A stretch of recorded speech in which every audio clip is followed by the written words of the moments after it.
Bienvenue à l'émission de Par chez nous. Je suis au centre d'apprentissage du Haut-Madawaska et j'aimerais vous présenter la radio des jeunes Acadipédia. Venez-vous-en!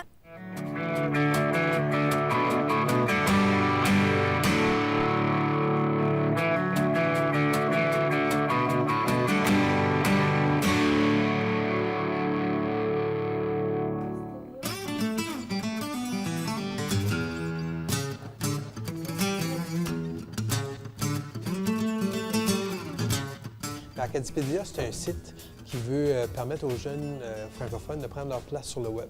On sait que sur le web, il y a beaucoup de sites qui sont anglophones, donc des fois, c'est difficile de trouver des bonnes ressources en français, mais aussi en français fait chez nous. Donc, le but du site comme tel, c'est de permettre aux jeunes de leur donner ces outils-là pour pouvoir prendre leur place sur le web. Ça inclut, par exemple, un wiki de collaboration, où ce que les jeunes vont parler de leur communauté. Ça inclut un blog aussi, où ce que les jeunes vont pouvoir parler de sujets qui les touchent, des sujets qui les tiennent à cœur. Et puis aussi une radio étudiante web, où les jeunes vont pouvoir s'exprimer à l'oral.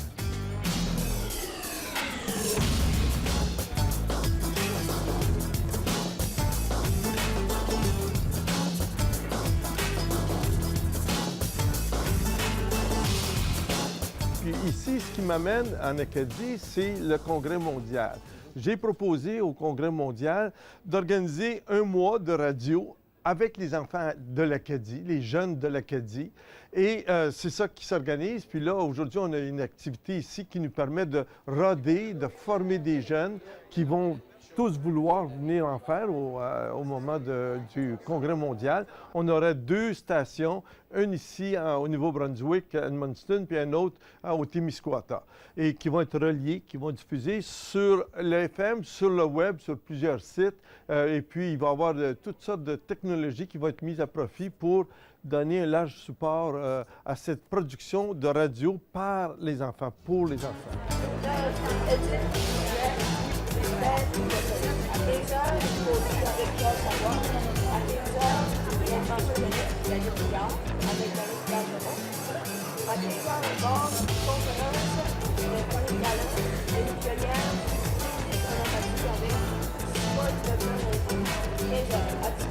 Moi, dans mon travail, lorsque j'étais directeur d'école, donc j'avais un intérêt au niveau de la radio étudiante.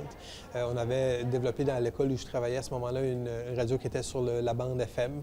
Et puis, c'était de trouver des outils pour la mettre, par exemple, disponible sur le web. Avec le web, maintenant, ce qui est intéressant, c'est que peu importe où on est sur la planète, on peut suivre à distance en autant qu'on a une connexion Internet. Donc, de là est née l'idée de mettre ça à un autre niveau. Puis, par la force des choses, le projet Acadipédia a suscité de l'intérêt avec le Congrès mondial acadien. Puis, de là, j'ai eu la chance de rencontrer un certain monsieur qui s'appelle Michel Delorme de Radio Enfant, qui, lui, a travaillé à développer au-delà de 500 radios étudiantes un peu partout au travers le Canada et le monde. Puis, on a vraiment bien connecté, moi puis Michel. Puis, à ce moment-là, on a commencé à développer des projets communs. C'est-à-dire que pour le CMA, Michel voulait faire une radio de jeunes pendant les 3 semaines. Moi, bien, tout le contenu qu'on peut faire avant le CMA, bien, pendant le CMA, ça serait intéressant d'avoir une place pour le diffuser. De là, l'aide qu'on a eue de la Fondation Radio Enfant.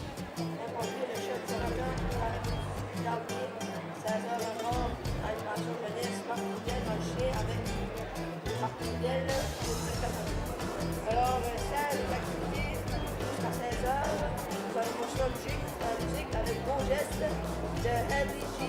Testa.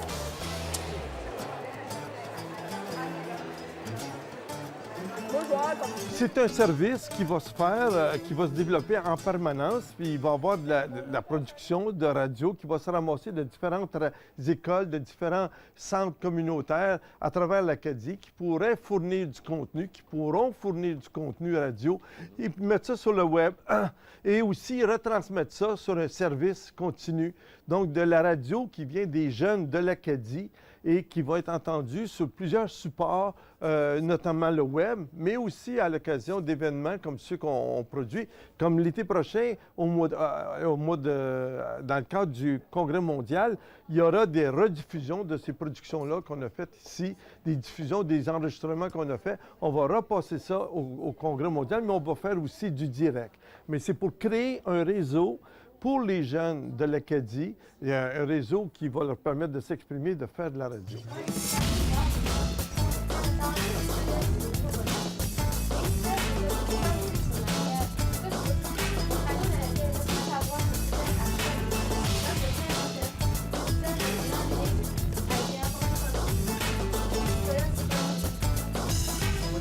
j'ai commencé en 4e année, fait que ça fait 3 ans. Monsieur Michel, il nous a montré comment faire une entrevue. Il nous a aidé à comment faire le planning de notre émission. Ça a aidé à planer. Ah ouais? Oui, parce qu'on ne faisait pas comme lui. Ça marche mieux de sa manière. Faut comme t'aies tes questions déjà préétablies avant, parce que si tu arrives à une entrevue et que tu n'as pas tes questions, ça va pas bien. On peut s'exprimer comme plus librement. Choisir comme la musique qu'on aime puis la mettre.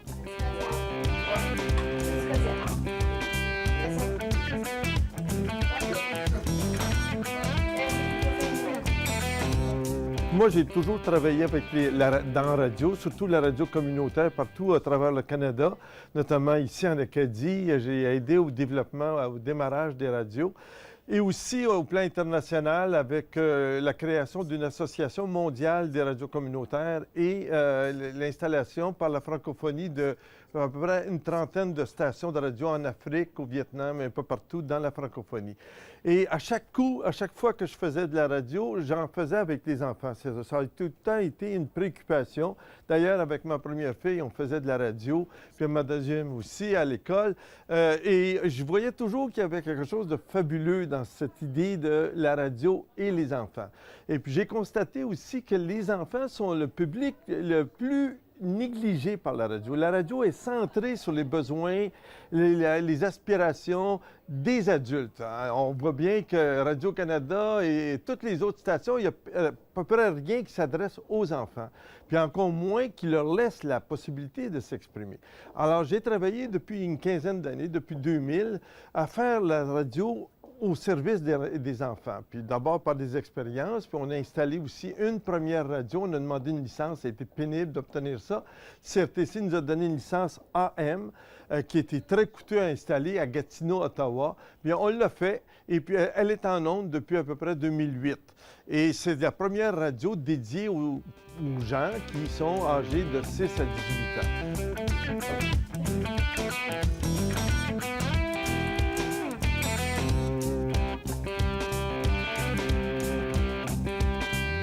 Ben, nous autres, notre but, ça va être plus de mettre d'attirer les gens qui vont nous écouter vers notre musique, puis pas comme qu'ils s'endorment en l'écoutant. Vraiment être actif quand on en fait. Là, puis...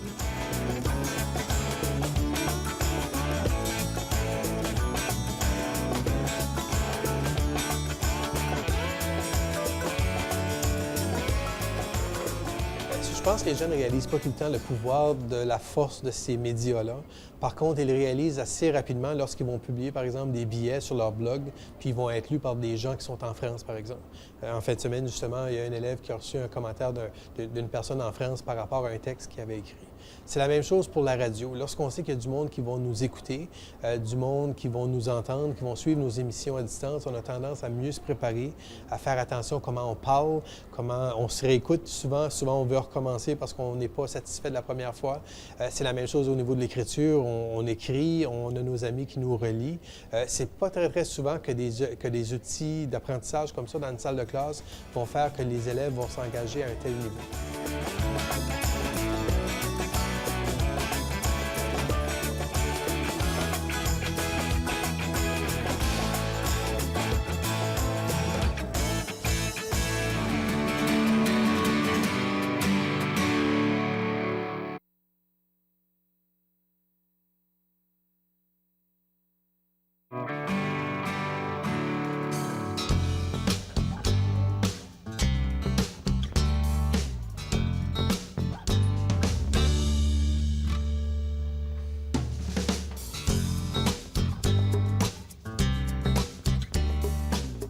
Le projet comme tel veut développer les habiletés langagières au niveau de la lecture, au niveau de l'écriture, puis au niveau du français oral aussi.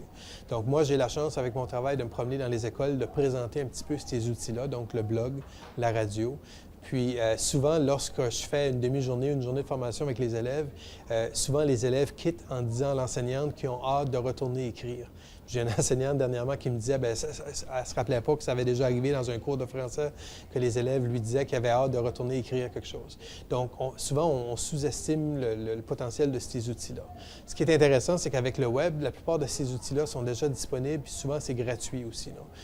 Moi, mon travail, encore une fois, c'est de préparer la structure, faire en sorte que ce soit un milieu qui soit sécuritaire, qu'on explique aux élèves comment l'utiliser de façon appropriée, mais aussi que ce soit un endroit qui est exempt de publicité, qui soit aussi capable d'utiliser ces outils-là de façon efficace. Puis, c'est des outils qu'ils peuvent utiliser à la maison aussi. Donc, un élève qui commence un texte à l'école peut continuer à le publier à la maison aussi. Puis, ce qu'on voit, c'est que les élèves, souvent, vont aller au-delà de ce qu'on leur demande.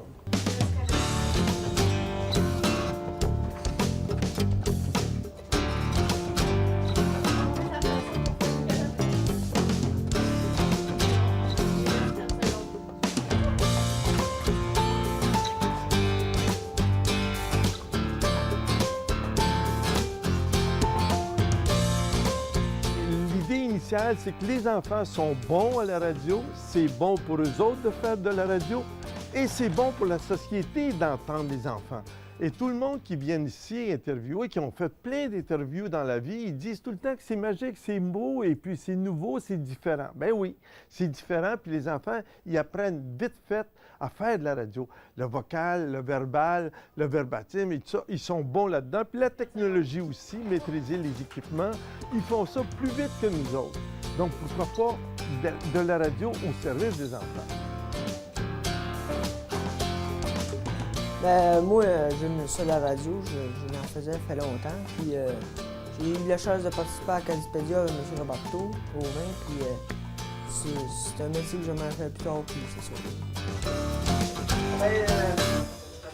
J'aime la console, puis parce que moi, je fais le comité de spectacle, puis j'étais habitué à la console, j'aime ça.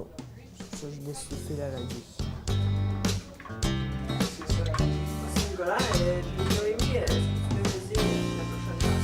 Ça va passer avec Madawaska de jeunes. Le projet Acadipédia va assurer une pérennité au Congrès mondial acadien. C'est-à-dire que Michel va faire des émissions de radio pendant le Congrès mondial acadien qui vont durer environ pendant 3 semaines de temps. Mais ces émissions-là, tout le contenu qui va être produit par les jeunes, bien, on peut évidemment l'enregistrer. Puis ensuite, on va pouvoir le rediffuser tout au long des mois à venir au niveau de la radio des jeunes d'Acadipédia.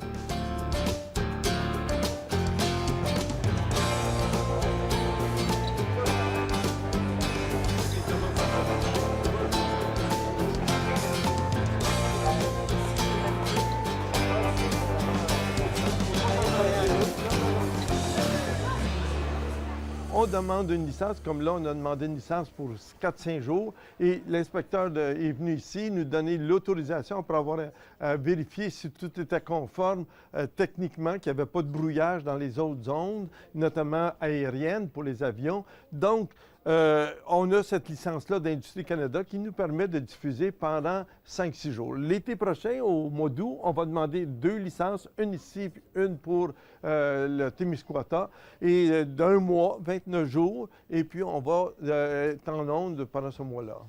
C'est-à-dire que Michel va faire des émissions de radio pendant le Congrès mondial acadien qui vont durer environ pendant 3 semaines de temps. Mais ces émissions-là, tout le contenu qui va être produit par les jeunes, bien, on peut évidemment l'enregistrer. Puis ensuite, on va pouvoir le rediffuser tout au long des mois à venir au niveau de la radio des jeunes d'Acadipédia. On espère qu'après le Congrès mondial, il va prendre son envol et qu'il va avoir une forme permanente.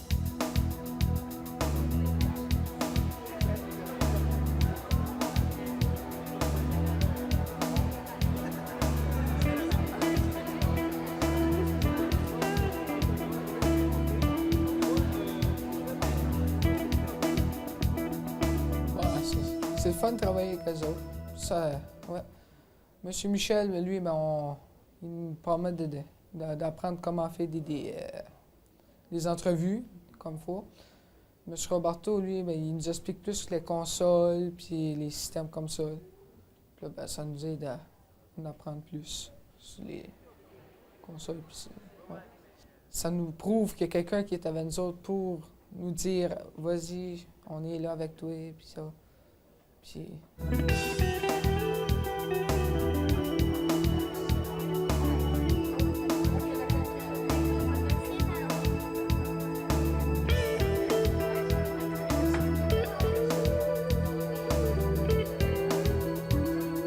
Ben, c'est aussi un outil pour eux autres. Hein? La radio, elle sert aux adultes. Pourquoi pas servir les enfants aussi? Donc, c'est de faire en sorte que la radio serve les besoins, les intérêts des enfants. D'ailleurs, c'est un des droits dans la Charte des enfants, des droits des enfants, la charte, le point numéro 13 qui dit que les enfants ont droit à avoir accès aux médias. Et le plus facile des médias, c'est la radio. L'écrit, c'est déjà plus compliqué, imprimer, écrire et tout ça. Et aussi la télévision, c'est coûteux. La radio, c'est facile de faire. On peut faire ça maintenant avec peu d'outils dans sa maison, dans l'école, dans son centre communautaire, mettre ça sur l'Internet avec un petit émetteur de quelques watts, diffusé dans la communauté. Donc, pourquoi pas avoir un accès aux enfants, permettre un accès aux enfants. Voilà.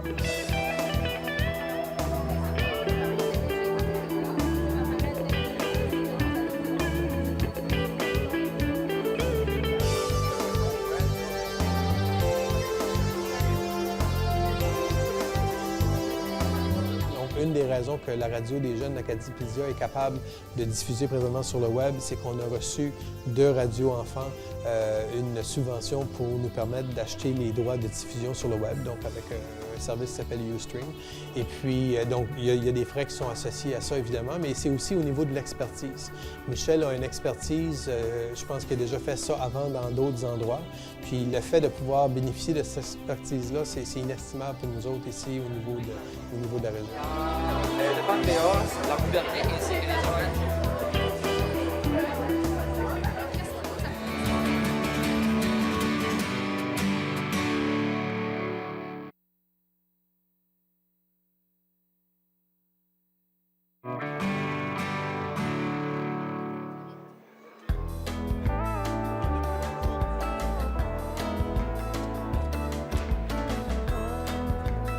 Si on trouve un travail qui nous passionne, bien, on n'a plus besoin de travailler. Donc, ce qui arrive, c'est que le projet est engageant pour nous, les adultes, mais aussi pour les enfants. Puis lorsqu'on voit ce que ça donne au bout de tout ça, bien, on arrête de compter les heures, évidemment. C'est sûr qu'il faut arrêter de voir ces projets-là comme dans le cadre normal d'une journée de 8 à 5. Donc, c'est un projet qui sort en dehors des cadres normaux. Puis ça fait partie de ce type de projet-là. Mais ce qui arrive, c'est qu'on travaille aussi fort, puis on est tout autant engagé. Roberto Gauvin, qui est un grand pédagogue qui utilise les nouvelles technologies dans le milieu ici du nord-ouest du Nouveau-Brunswick. Et donc, lui, il m'a été mis en contact par le Congrès mondial. Et tout de suite, ils m'ont dit, là-bas, faut que tu contactes Roberto Gauvin, qui est dans ce domaine-là. Alors, donc, ça s'est fait, le contact, au mois de novembre-décembre. Et puis, on a eu une première expérience à Clare, dans leur communauté, au centre d'apprentissage du Haut-Madawaska, en fin janvier. Et on a fait une première expérience de radio. Puis là, c'est là que le contact s'est fait. On s'est aperçu qu'on était sur la même longueur d'onde et puis que ça rimait bien. Moi, j'avais une compétence plus technique et lui, pédagogique. Et on a combiné les deux ensemble pour faire cette activité-là. Bien, c'est engageant comme projet. Comme premièrement, au niveau... Moi, je suis à la base un pédagogue. Là, je suis une personne qui veut que les jeunes apprennent. Je veux que les jeunes trouvent des moyens d'apprendre aussi. Je crois beaucoup dans le pouvoir de la co-construction, donc de travailler ensemble pour faire avancer des choses. Puis le Wiki, c'est un excellent outil de co-construction. Donc, j'ai des enseignants, par exemple, qui ont emmené leurs élèves à présenter leur communauté sur le Wiki de Acadipédia. L'autre chose aussi, c'est que lorsqu'on voit dans les yeux des élèves le niveau d'engagement, puis être capable ensuite de prendre un autre type de problème qui est similaire ou une autre expérience, puis l'amener à bien, bien, évidemment, c'est très satisfaisant. Je crois que nous, les pédagogues, on travaille pour donner des outils aux élèves pour que plus tard dans leur vie, ils peuvent se débrouiller. Puis je pense que ces outils-là, il faut qu'on y fasse face maintenant. Ils font partie de notre vie tous les jours. On a la chance d'accueillir Nathalie Roy. Bonjour, ça me fait plaisir d'être là.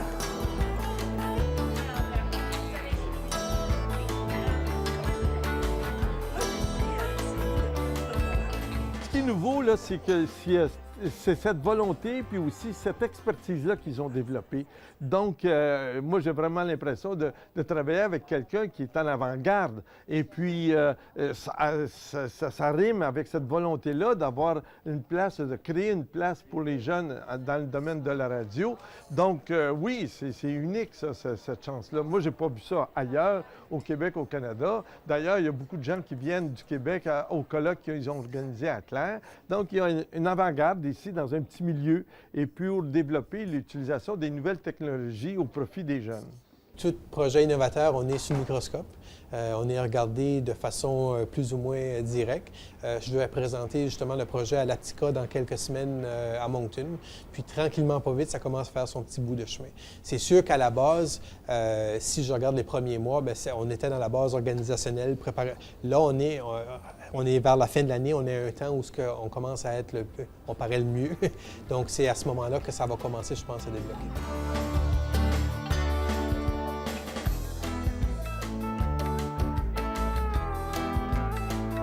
C'est sûr que tout de suite, le projet comme tel, il y a le mot Acadie dedans, Acadipédia, puis des fois, les gens de l'extérieur de l'Acadie ne s'identifient peut-être pas à ça. Donc, on a peut-être des projets plus tard de sortir un autre espace qui s'appellerait Mon espace francophone, là, qui inviterait tous les gens de la francophonie à venir prendre la place sur le site. Là. Tout ce qu'on a fait sur Acadipédia ne serait pas perdu, là. Il serait encore là.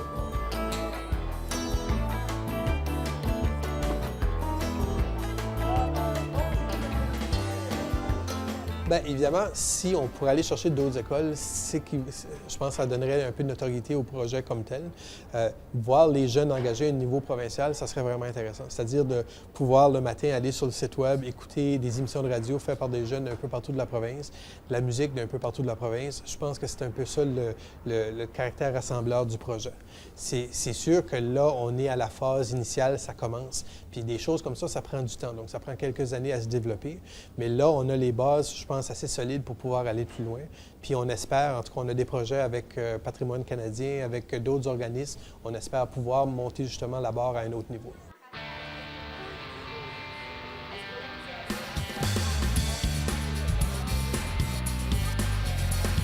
Il y a toujours des coachs, comme vous avez vu tantôt, Joey qui est là, moi, et puis M.